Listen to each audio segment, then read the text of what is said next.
Bienvenue sur le podcast Successful Anonymous. Si tu as décidé de développer ton activité en ligne mais que tu ne souhaites pas te montrer, sache que c'est parfaitement possible. Ici, je vais t'expliquer comment réussir à te démarquer avec d'autres alternatives et tu recevras les conseils des Successful Anonymous qui sont déjà passés par là. On parlera aussi de neuroatypie, de multi et haut potentiel et d'introversion. Tous ces éléments qui ont pu te bloquer jusqu'à présent, mais ne t'inquiète pas, ça va changer. Je suis Déborah, spécialiste Pinterest, LinkedIn et Instagram depuis 2018. J'ai pour vocation de t'aider à siroter ta vie et ton business en faisant des réseaux sociaux tes meilleurs alliés. Siroter, ça veut dire que désormais, tu vas pouvoir respirer, te relaxer et vivre à ton rythme et selon tes codes. Je te souhaite une bonne écoute et j'espère que tu es prête à franchir le cap et à toi aussi devenir Successful Anonymous. Dans ce nouvel épisode de Successful Anonymous, j'ai le plaisir d'accueillir Sarah. Alors Sarah, coucou. Sarah, c'est Sarah anciennement ou encore, tu me diras, de Nissas Business. C'est toujours. C'est toujours Nissas Business. Génial. Et donc, Sarah, bienvenue à toi. Tu es webmaster et bien plus de choses encore. Je vais te laisser te présenter pour les personnes qui te découvrent. Coucou tout le monde. Déjà, merci à Déborah de m'accueillir sur ce podcast. Je suis tellement honorée et tellement contente, sincèrement, d'y être. Et d'avoir une petite fenêtre d'expression parce qu'on va en parler comme je me montre pas trop, je parle pas trop, mais ça me fait plaisir. Donc moi c'est Sarah, je suis fondatrice de Nissas Business, c'est une agence web spéciale entrepreneuse.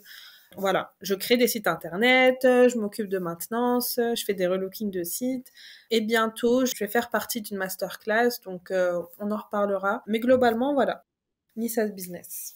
Donc prestataire de services. Oui. Mais tu accompagnes aussi les entrepreneurs, c'est ça ? Je les accompagne tout au long du processus de création de site parce qu'on travaille toujours main dans la main, c'est une collab. Mais prochainement, oui, je prévois de faire des offres ou peut-être je les accompagnerai plus sur tout ce qui est marketing et tout. D'ailleurs, tu n'hésites pas à me dire si tu penses que ça marcherait. Je suis encore dubitative, mais globalement, ouais, je me restreins au web pour l'instant. Je pense que quand on est entrepreneur et qu'on se lance en ligne, au bout d'un moment, on devient forcément compétente dans tout ce qui est marketing et business, Oui. du moins si on parvient à percer à notre échelle. Donc, bien sûr, je pense que que c'est cohérent et pertinent, tout à fait. Ok, super. Je suis rassurée.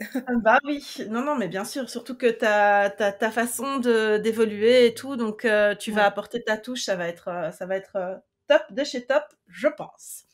Alors Sarah, merci pour cette explication.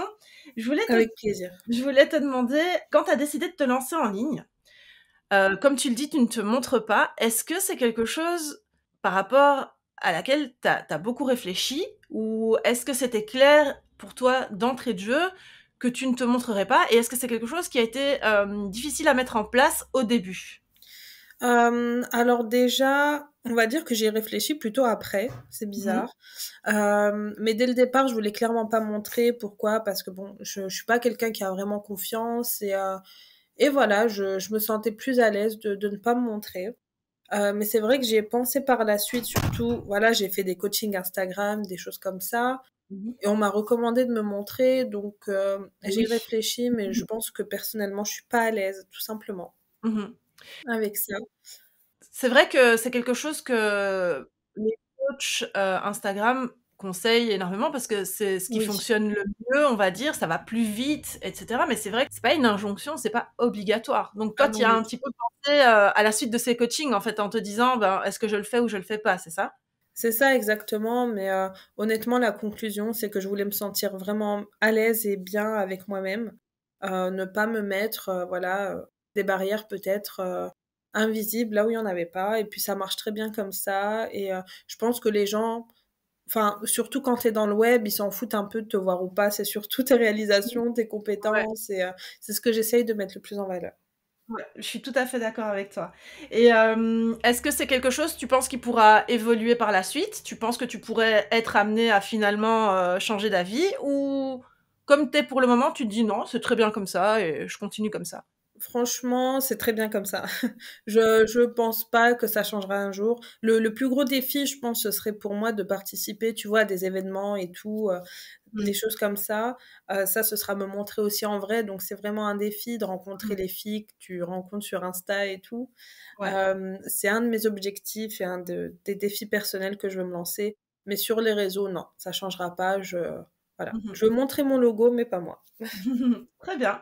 Et alors quand on parle de d'anonymat, donc de pas se montrer et cetera, évidemment on pense au visage, donc voilà, on se dit: «Non, je vais pas me montrer». Mais il y a aussi la voix qui rentre en compte. Est-ce que ça, c'est quelque chose par contre où tu t'es interrogée ou tu es vraiment à l'aise avec ça, le fait de parler, de faire des lives, d'être reçue sur un podcast? Bah, au début, c'était un peu compliqué. C'est vrai qu'il y a toujours en fait, il y a toujours cette barrière de l'inconnu, pour tout. Mmh. Mais par la suite, voilà, j'ai fait des lives, j'ai fait plein de choses comme ça, des vidéos et tout. Les vidéos que j'envoie à mes clientes, je parle, et cetera. Donc, au fur et à mesure, c'est plus devenu une barrière et en fait aussi, j'essaye de créer un lien de proximité, bah, en parlant dans mes Mmh. stories, en faisant des lives, en étant avec toi aujourd'hui. Mmh. Je pense que la voix, ça a aussi un voilà, on peut être proche des gens avec la voix et c'est pour ça aussi que les podcasts, ils cartonnent. Tu Mmh. vois pas les gens dans les podcasts, donc Oui, c'est vrai. Tout à fait d'accord avec toi. Et tu fais bien d'ailleurs, parce que c'est vrai que quand tu mentionnes le fait de parler en story, ça crée énormément de liens. oui, C'est un format qui fonctionne, hyper bien, donc c'est cool. Et ça a été une sortie de zone de confort ça par contre la première fois? oui, franchement oui. Ça a été Parce dur? que franchement là, tout le monde n'aime pas sa voix, quoi. Ah oui, Hem, c'est vrai, c'est chez tout le monde pareil, hein. mais vraiment et ouais, au début, c'était un peu compliqué, surtout pendant les lives et tout, mais après on s'y fait et puis on n'entend même plus en fait. Le principal, c'est de discuter, de prendre plaisir à ce qu'on fait, donc voilà. C'est ça, de partager, tout ce qu'on a donné, de voir les C'est retours des ça, personnes qui sont heureuses d'avoir reçu tous ces conseils et cetera. c'est Ouais. ça. Alors Sarah, tu es webmaster. Est-ce que tu as commencé directement à promouvoir ton activité sur les réseaux, en ligne, et cetera? Ou est-ce que ça a été plus, du bouche à oreille? Comment tu as débuté finalement? C'est vrai que les débuts étaient très compliqués. Enfin, je vais en parler, mais c'est Mmh mh. vrai que mon premier salaire que je me suis versé, j'ai vraiment galéré à me le verser. Je Mmh. faisais du démarchage, je comprenais rien. En fait, j'avais pas de stratégie parce que je D'accord. prenais pas mon business au sérieux. Mmh. C'était plus, voilà, une nouvelle activité à faire parce que je m'ennuyais et tout. J'avais fait une formation, hein, mais je prenais pas vraiment les choses au sérieux. C'était mon plus gros défaut et le fait de pas être régulière aussi. Donc, pour la petite anecdote, le premier salaire que je me suis versé, c'était pour une refonte de site. C'était 195 euros, voilà, en 2 semaines, voilà. Et j'étais Mmh. tellement heureuse. Tu Mmh. peux même pas savoir d'un Ah coup ouais. et tout. Donc ça m'a vraiment motivée à continuer et à prendre les choses au sérieux et voilà. Mais au début, c'était compliqué. C'était du démarchage. Euh, les gens me prenaient pas au sérieux. J'étais pas très bien. Enfin, je ciblais pas. J'avais pas de stratégie. C'était mon plus gros défaut. Mmh. Tu avançais un petit peu, à l'aveugle en fait. Tu étais C'est ça. là, tu contactais des gens, au Mais c'est pif comme ça. on dit, C'est ça. et et voilà, ouais. Mmh mh. Et mais tu avais déjà un site à toi? Tu étais en même temps sur les réseaux? Comment ça se passait? Pas du tout. Je démarchais les gens sur Facebook, et Ah oui, c'est ça. Instagram, Mmh mh. mais j'avais pas encore mon site et ça aussi, c'est un conseil que je donnerais, à tous ceux qui nous écoutent. Mmh mh. Commencez par travailler votre propre business avant de enfin, au moins les bases, Mmh. avant de vouloir trouver des clients parce que le fait d'être webmaster, de ne pas avoir de site, Oui. de ne pas avoir de stratégie. Mon logo, je l'avais fait sur Canva, c'était un Mmh mh. truc, voilà, que Mmh tout mh. le monde l'avait limite. Ouais. Le fait de pas avoir pris soin de ça, je pense que j'ai perdu beaucoup de temps. Mmh mh. Et c'était un de mes plus gros défauts. Donc voilà. Le Mais tu souci, c'est mentionnes pardon, oui? non, je disais le souci, c'était vraiment le manque de régularité et D'accord. de sérieux. Mmh. Oui, mais tu mentionnes le fait, que tu manquais un peu, d'assurance à l'époque et Oui, que donc ça, selon moi, ça va ensemble, en fait. Parce que le fait de ouais, manquer d'assurance, si toi tu y crois pas pour toi, tu peux pas espérer des autres, en fait, donc des potentiels clients-clientes qui croient en toi. Donc exactement. c'est un cercle vicieux et cette assurance, tu l'as trouvée où par la suite? Bah, à partir du moment où j'ai commencé à avoir des clients, bizarrement, Mmh. j'avais fait une promotion, je me souviens, c'était en 2020, on était en plein Covid, mais vraiment confinés, les gens flippaient de ouf. Ouais, ouais. Et j'avais fait une promotion, je me suis dit, voilà, je veux participer. Enfin, il y avait tout le monde qui applaudissait les infirmiers et tout à 18h. Il y avait vraiment beaucoup de Mmh mh. mouvements d'entraide. Je me suis dit, j'ai envie de participer. J'ai envie de mettre ma pierre à l'édifice et d'aider les gens à ma Mmh. manière. Ce que j'avais fait, c'est que j'avais fait une promotion que j'avais mis sur mon Insta. J'y croyais pas trop. Enfin, j'y croyais pas trop. J'avais fait que moins de 10 projets. Hein, j'étais Mmh. pas connue de fou. 500 euros pour les e-commerce, je crois, et 300 ou 400 euros pour les sites vitrines. Mmh mh. Et vraiment, j'ai eu beaucoup, beaucoup de demandes. Ça m'a même étonnée Mmh. et ça m'a motivée Ouais. à continuer et tout. Et voilà, la stratégie de contenu aussi, je me suis Mmh. formée, ça m'a motivée aussi. Le fait que les gens ils interagissent avec mon compte, vraiment, voilà. Mais je trouve ça hyper intéressant ce que tu viens d'expliquer, parce que ça montre que vraiment quand on met une bonne intention derrière ce Oui, qu'on fait et qu'on sait ce qu'on veut, parce que là tu savais que tu voulais aider en fait, mettre c'est ta ça. pierre à l'édifice, ça change tout le game comme on dit Mais exactement. et les résultats étaient là. Franchement, la rame de secours, enfin, tu vois, à partir de ce moment-là, mon entreprise a pris une nouvelle tournure Mmh parce mh. que c'était vraiment, surtout il y avait une fille, voilà, qui avait pas mal d'abonnés et tout machin. Donc à partir de ce moment-là, vraiment, Ça a été allez, l'élément déclencheur. pour que j'ai, voilà, plus de reconnaissance, on va dire plus de chiffre d'affaires, tout ce qui va avec, plus de motivation, Oui et que voilà, tu te prennes finalement, en au main. sérieux, ce qui te manquait jusque-là. Ouais et là, ça s'est transformé en cercle vertueux, en fait. Tu as commencé à avoir tes clientes, tu as pu prouver, avoir de la preuve sociale en tout cas et montrer que tu savais ce que tu faisais. Mais en fait, en proposant, cette offre à ce moment-là, je pense que tu as vraiment en fait, sans le savoir, tu t'es dit: «Mais je sais ce que je fais là, je sais que je peux aider». Bien Tu vois? sûr, Tu as pris conscience à ce moment-là peut-être de, de tes compétences et bien sûr. tu as eu la bonne motivation derrière. Bien sûr, surtout que voilà, il y a les plus touchés, c'était les entrepreneurs vraiment dans cette Ah ouais. pandémie, Mmh mh. les restaurateurs et cetera, les gens qui n'avaient pas de site.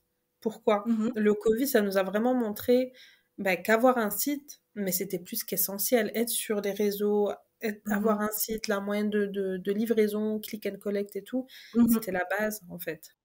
Et les gens en ont pris conscience et ouais, j'en ai pris conscience aussi et je me suis dit: «Je veux apporter ma pierre à l'édifice», vraiment. Mmh mh. Franchement, c'est top et Merci. donc quand tu parles, de tes débuts, donc on comprend bien que l'élément qui bloquait le plus, on va dire, dans la tête, c'était, le manque d'assurance. Donc ça, tu as pu y pallier comme ça, en voyant que c'était possible finalement, en te convainquant toi-même et en y croyant toi-même.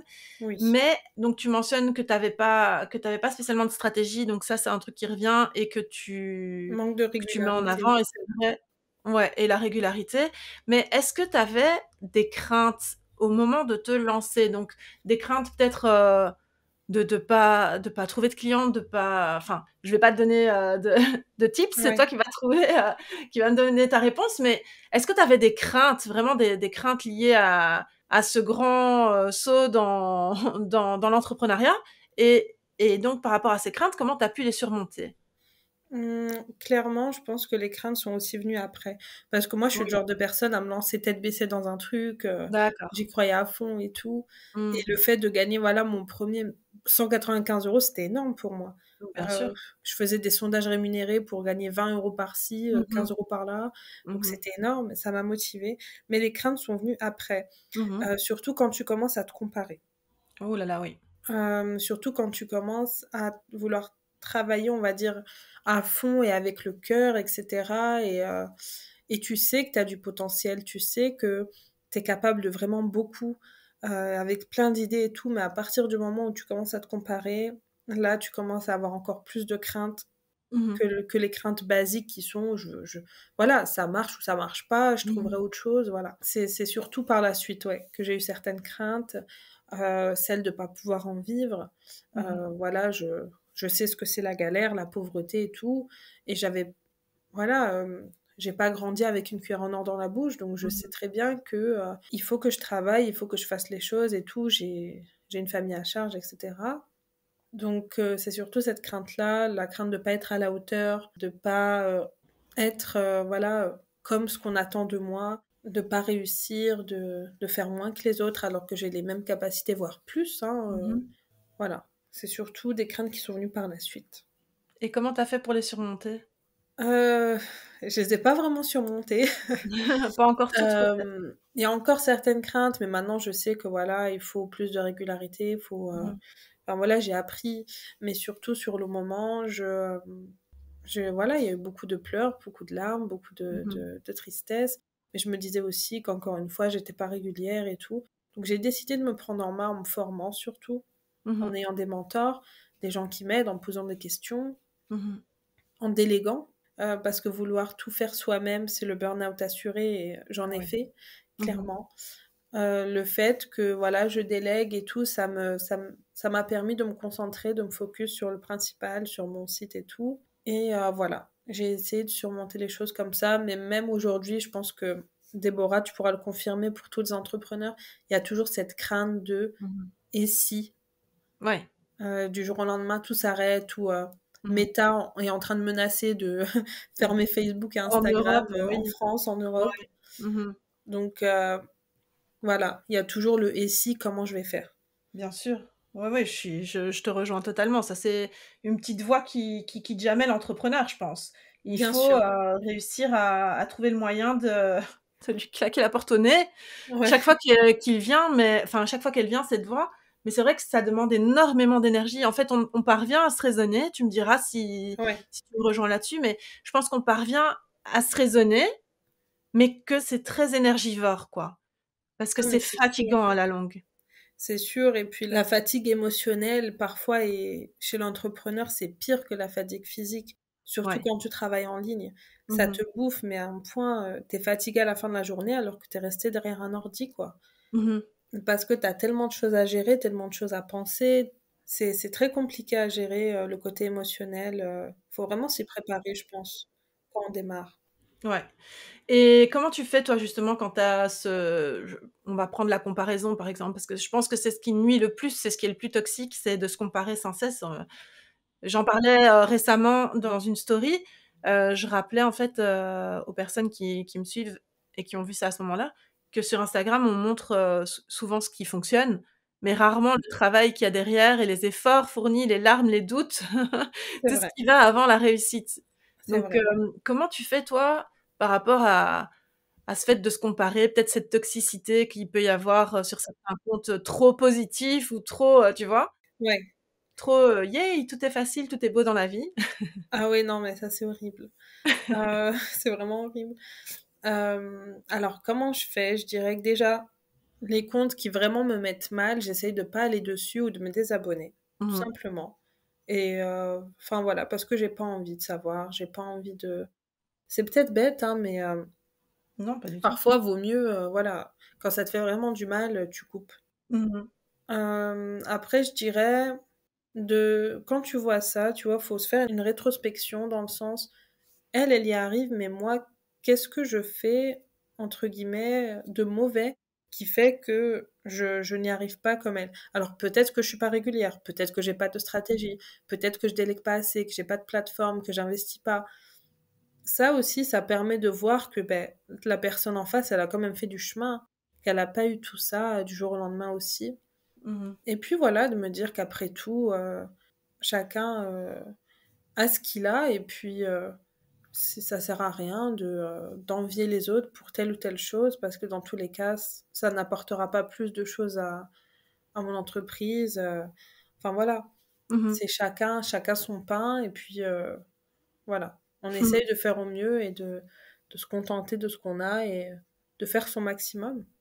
Ouais, tout à fait. Et est-ce que tu dirais qu'il faut, parce que ça rentre un peu dans la comparaison aussi, on regarde Oui. souvent le nombre d'abonnés, et cetera, et cetera. Est-ce que tu penses qu'il faut absolument avoir une grosse communauté pour avoir, des clientes et commencer à générer des revenus, avec son compte? Ou, est-ce qu'avec une, petite communauté, ça fonctionne aussi? Moi, j'ai ma réponse, mais je voudrais bien savoir pour toi, quand tu as commencé à avoir des clientes, est-ce que tu avais énormément de followers ou pas encore? Pas du tout. Franchement, pas du tout. J'ai commencé à avoir mes 2 premières clientes, j'avais peut-être même pas 500 abonnés. Le fait de pas être régulière aussi, j'ai pas, là, je suis à 3000, mais j'ai eu beaucoup de partages, et cetera. Enfin, Mmh. il y a que vraiment dernièrement que j'ai, entre guillemets, j'ai pas explosé, non, non. Mais on va dire, entre guillemets, que je commence à être peut-être reconnue. Mmh. Et non, il faut absolument pas 1000 ou 2000 abonnés pour vendre, pas du tout. Et au contraire, les gens privilégient ceux qui ont moins d'abonnés justement parce qu'ils savent qu'ils sont plus proches, Mmh. généralement moins chers parce qu'ils démarrent. Mmh. Donc non, absolument pas. Le principal, c'est qu'on ait une stratégie encore une fois, qu'on sache que ce qu'on veut apporter aux clients, qu'on réponde à un besoin et qu'on soit vraiment honnête. Mmh. Parce que souvent, ceux qui ont... Enfin voilà, on se dit ceux qui ont plus d'abonnés sont plus honnêtes, plus reconnus, mais non. Si on montre son honnêteté, on montre vraiment, on est transparent, je pense que Ça se ressent. Mmh. ça se sent, ouais. Ouais, et il y a un truc hyper important que tu as relevé. Toi, tu as eu la clairvoyance de remarquer ce qui pouvait poser problème Oui, et tu as fait appel à des mentors ou j'ai délégué, ouais. à des formations, tu as délégué et cetera. Enfin, je veux dire, c'est un pas qui est difficile, je trouve, quand on débute dans l'entrepreneuriat ou quand c'est les débuts, en tout cas, peut-être pas, tout à fait débutante, mais voilà, quand c'est encore les débuts, c'est difficile de commencer à déléguer ou c'est difficile d'investir sur soi, de payer quelque Bien chose. sûr. Après, ça une fois que c'est fait, je pense que c'est beaucoup plus facile. Ah mais on se sent Et tellement mieux. mais oui, mais le début, c'est dur. Ouais. Que dirais-tu aux personnes qui ont des doutes par rapport à ça et qui se disent: «Mais non, on peut très bien y arriver sans investir d'argent ou sans prendre un mentor, un coach, ceci, cela». Tu dirais quoi? Alors, je dirais, quand on est passé par 2 burn-out en moins de 2 ans, on comprend la leçon. Ouais. C'est-à-dire que j'ai pas délégué directement parce qu'encore une fois, j'avais pas envie de dépenser de l'argent parce que je me disais: «Bah, vas-y, je peux le faire moi-même» et cetera. Mmh. Mais non. Pourquoi? Parce que chaque personne a ses propres compétences. Je suis peut-être, voilà, forte pour faire des sites, mais pour faire un logo, je suis nulle. Mmh. J'ai aucune inspiration, rien du tout.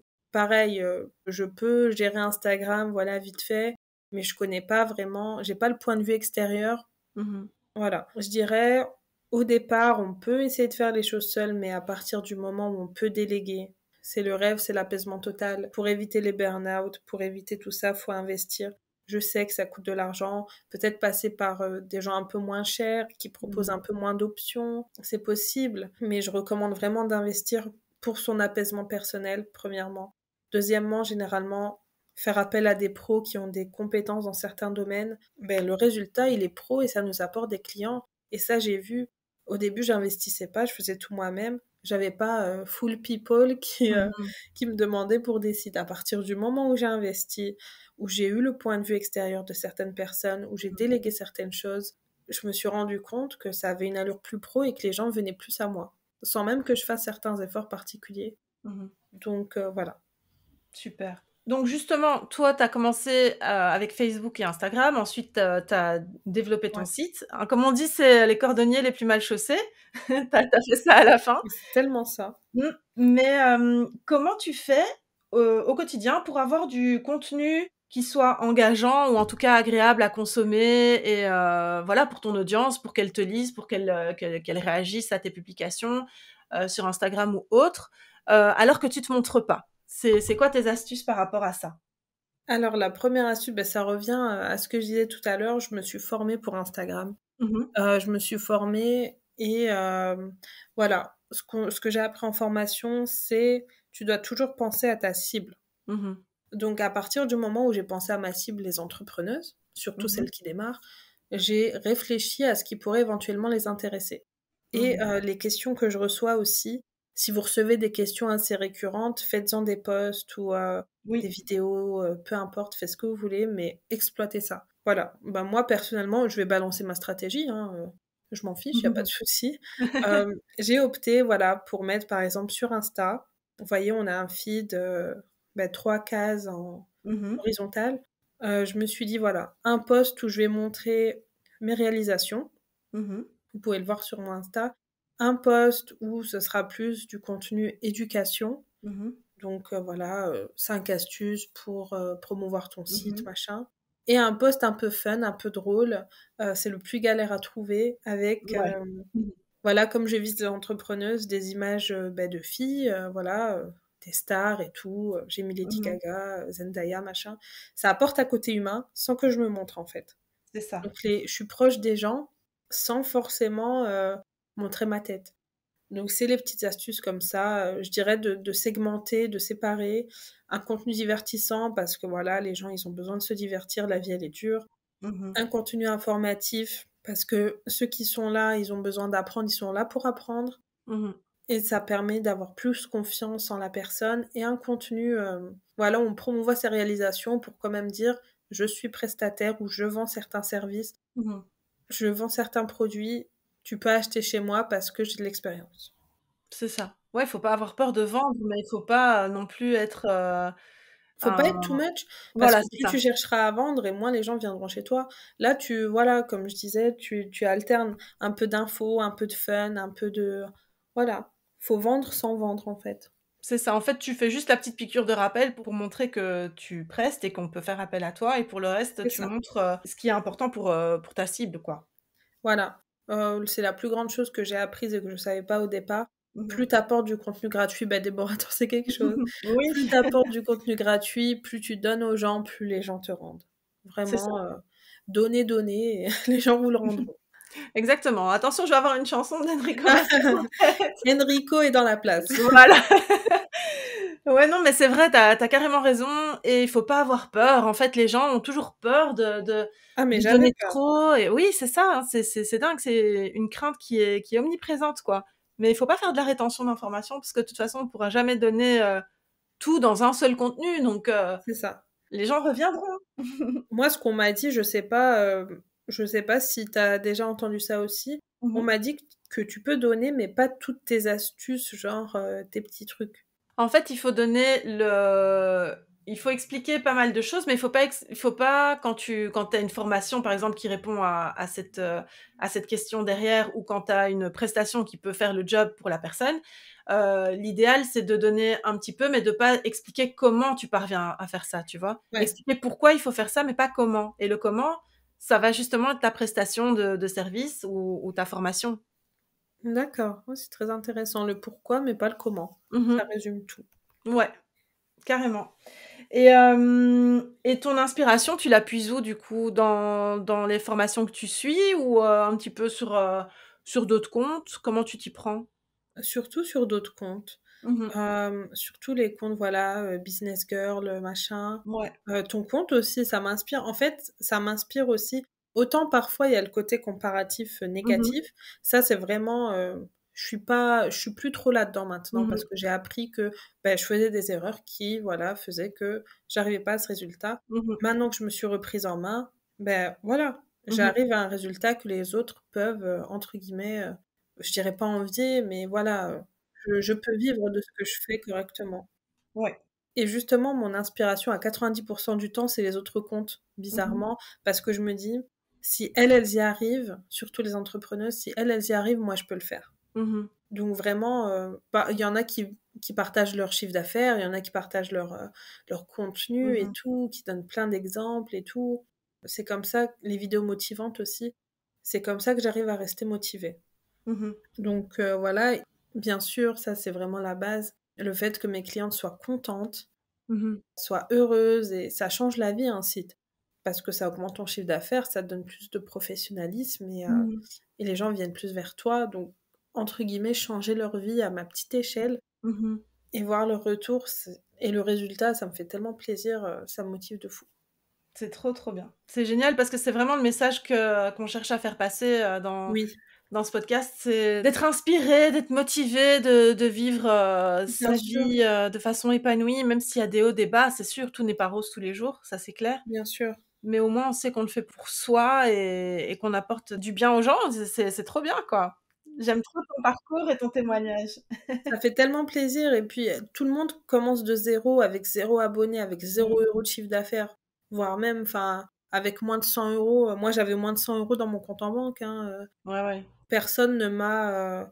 Enfin voilà, surtout quand tu fais partie des gens qui ne sont pas aidés, Mmh. la réussite, elle est encore plus gratifiante et tu as encore plus envie de le partager et de dire que c'est possible. Totalement d'accord. Enfin voilà. Ouais, ouais, totalement d'accord avec toi. Et justement, qu'est-ce que tu conseillerais aux femmes qui nous écoutent en ce moment et qui se disent: «Ah, elle me fait rêver, hein», Ouais. en quelque Ah, sorte, je sais parce que pas. là là, elle J'espère. me fait rêver et j'aimerais bien, mais je j'ai pas envie de me montrer, j'ai vraiment peur que ce soit, un frein. J'ai pas envie maintenant ou j'ai pas envie du tout, jamais, je me sens pas prête ou peu importe. Tu leur dirais quoi? Tu vois, pour leur donner le petit truc qui manque pour qu'elles y aillent, quoi. Ben, on est dans le même panier. Moi non plus, je veux jamais me montrer. Au contraire, je dirais vas-y. En ayant une bonne stratégie, comme je disais, un bon logo, il y en a même, tu vois, qui prennent des avatars et tout. C'est ce Mmh que j'ai décidé aussi sur Insta. mh. Mmh. C'est aussi bien d'avoir un avatar parce que ça crée aussi une proximité sans te Oui. montrer. Il y a plein de petites astuces comme ça, mais il faut se lancer. Pourquoi? Parce que déjà, de un, si tu te lances pas, tu vas le regretter. Mmh. Voilà. De deux, si tu as une bonne idée qui répond à un besoin, ça va sûrement aider des gens, donc fais-le aussi pour ça, pour aider les autres, avec une bonne intention. Et voilà quoi, au pire ça marche, au pire ça marche pas, ben tant pis, tu trouveras une autre solution avec une autre idée C'est ça. et voilà. Je dirais aussi de commencer petit, c'est-à-dire de pas avoir full de produits à la maison et tout, peut-être commencer avec des petites gammes, Mmh. des petites choses. Mais franchement, quand on a une bonne stratégie, quand on délègue certaines choses, voilà, je dirais aussi les partenariats, ça compte. Enfin, Mmh. tout fait partie d'une stratégie. Pourquoi pas se lancer et puis pour pas avoir de regrets et au pire, on trouvera une autre solution. C'est ce que je me dis. C'est vrai. Le mieux, c'est de prendre les choses, au fur et à mesure qu'elles viennent, quoi. Pas voir la grande montagne, C'est ça, infranchissable, mais c'est voir le ça. petit caillou, quoi. Bah, c'est ça, petit à petit et les plus grands ne sont pas faits en un jour C'est ça. et puis voilà, parfois, faut pas aussi viser trop haut. Si on arrive à vivre de son business et qu'on vit convenablement, c'est le principal, quoi. Pas Ouais. besoin d'avoir 10 cas par mois pour vivre. Mmh. Oui, c'est clair. C'est vrai. C'est important de le souligner parce que même si on veut viser plus haut ou augmenter son chiffre d'affaires au fur et à mesure, il y a aucun mal avec ça. Mais, c'est pas parce que, dans les débuts, on n'est pas obligé de faire autant pour se dire qu'on a réussi ou que c'est bon. Comme tu le dis, pour vivre, on n'a pas besoin d'autant. C'est ce que je me dis. Tu sais ce que je me dis, Déborah? C'est que les meilleurs métiers comme les infirmiers, les pompiers et tout, ils gagnent moins de, C'est ça vrai. se trouve, 1 500 € par mois. Enfin, en Ouais. France, en tout cas. Mmh. Donc, à partir du moment où tu gagnes autant qu'une infirmière ou qu'un pompier ou autre, c'est vraiment que tu as réussi parce que eux, ils peuvent vivre de ça. Donc, pourquoi, Carrément. en fait, si tu peux gagner plus, il y a là, comme on dit, allons-y. Voilà, c'est ça. Mais franchement, si tu peux vivre avec autant, c'est top. Clairement, surtout que le but au final, c'est de vivre une vie en dehors, on va dire, du salariat. Donc pour les personnes C'est ça. à qui ça convient, bah, c'est très bien. En fait, il y a pas un bon choix ou un mauvais choix, hein, mais C'est ça. il y a un choix, en fait. Et donc si tu veux sortir du salariat, bah, il faut juste que tu parviennes à payer ce que tu as à payer, quoi. Et après, si tu fais plus, Bien comme tu dis, sûr. c'est du bonus et c'est tant mieux, mais pouvoir vivre, en fait, juste vivre sans avoir à te plier C'est ça. aux codes, qu'on t'impose, mais selon les tiens, bah, c'est top, c'est ça qu'on veut. Bien sûr. Bah, moi, c'était ma motivation première. Mmh mh. Pour la petite histoire aussi, je suis en Mmh mh. France, je suis une femme avec un voile. Mmh Donc mh. c'est vrai que, en France, à part si tu es dans les télécommunications pour qu'on ne te voit pas ou dans Mmh une mh. entreprise privée, tu peux pas travailler. Ouais. Même si tu as les mêmes compétences, même si, tu fais, je sais pas combien d'années d'études, Mmh mh. c'est un peu compliqué d'être reconnue à ta juste valeur. Ouais. Donc je me suis dit: «Voilà, je vais faire mon propre truc» et puis de toute façon, j'ai du mal avec l'autorité. Donc pourquoi pas et puis voilà, je paye mes impôts aujourd'hui, comme Mmh mh. n'importe qui, à Ouais. mon grand dam. Mais voilà. Super. À partir du moment où tu payes des impôts, c'est aussi que tu as réussi, hein. Sache-le. Ouais, ouais, c'est clair. Non, c'est hyper inspirant. Je trouve ton témoignage, et ton parcours vraiment je sais pas comment dire ça, mais ça booste à fond. C'est Ah je merci. m'imagine moi si j'avais dû écouter ça donc moi je me suis lancée en 2018. En 2018, j'écoute ça, je me dis: «Mais purée, elle a raison quoi, je vais trouver quelque chose, mais je vais y aller». Bah franchement, pareil, 2019, je me suis lancée, je sais pas si ça va choquer certaines, Mmh. mais à 20 ans. Ouais.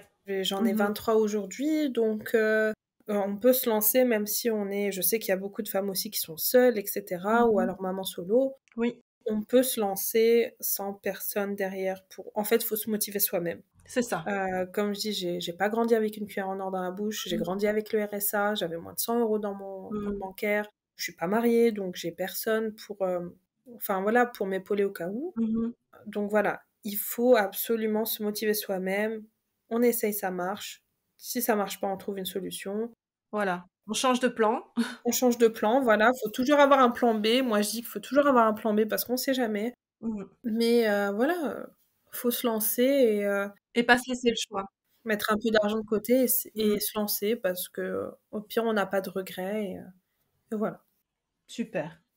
Sarah, 1000 fois merci. C'est, vraiment, comme je te dis, un parcours, qui est plus qu'inspirant, plus que motivant et qui montre que c'est possible, en fait, peu importe d'où on démarre, en fait. C'est ça. Et mmh Franchement, plus bas que moi, je vois pas. Je vois pas. mmh, Donc allez-y, quoi. mmh. Alors pour terminer, cette interview, est-ce que tu pourrais me parler, si tu veux bien, de ton prochain projet ou de ton actualité du moment? En ce moment, là, on est le 10 février. Ouais. Le 14 février, il y a, ou même elle sera disponible, une masterclass comment créer son site internet facilement avec WordPress. Mmh. C'est le logiciel avec lequel je travaille, qui sera disponible chez Lady Boss Up sur Instagram, ou je pense qu'elle a aussi un site internet, dans son académie. Mmh. Voilà, je fais des sites internet, il y a encore des places qui sont disponibles pour le mois de mars pour celles que ça intéresse. Mmh. Et puis par la suite, comme je disais au départ, je prévois de faire des accompagnements, voilà, marketing et aussi comment créer son site internet. Mmh. Donc tout sera dispo, mon actu sur Insta, je partagerai des stories, voilà. Super. Donc des projets en cours. Voilà, C'est ça. Super, bah, franchement c'est canon. Je mettrai tous les liens donc principalement ton lien Instagram, mais je mettrai aussi ton site du coup parce que, oui. il y a un site quand même Ah ben et maintenant il est là. et je te remercie pour, ton témoignage sans filtre, à cœur ouvert. C'est ce que j'aime le plus Avec plaisir. et c'est ce qui apporte le plus, aux personnes qui écoutent. 1000 fois merci Sarah Avec plaisir. et je te laisse le mot de la fin. Bah, avec plaisir. Merci vraiment, Déborah, de m'avoir accueillie sur ce podcast. Ça me fait vraiment plaisir. J'espère que ça vous motivera, les filles, vraiment. Oui. J'espère infiniment que ça vous motivera, que voilà, n'hésitez pas à me faire des retours aussi sur Insta. Si vous avez besoin, je suis là. L'entrepreneuriat féminin, c'est de l'entraide avant tout. Donc voilà, c'est parti, lancez-vous, soyez motivés. Vous pouvez le faire. Si on l'a fait, vous pouvez le faire. On a tous démarré de zéro. Mmh. Donc voilà, bon courage à vous et à plus tard, j'espère. Oui, merci beaucoup Sarah et je te dis à très vite. Salut! À très vite, salut! Merci à Sarah pour ce témoignage sans filtre et à cœur ouvert, comme je le disais. Un parcours plus qu'inspirant qui nous montre qu'avec de la volonté, une bonne stratégie et de la régularité, on peut parvenir à accomplir ses rêves, ses objectifs et finalement à vivre la vie qui nous convient le mieux. Merci pour votre écoute et à très vite pour un nouvel épisode de Successful Anonymous.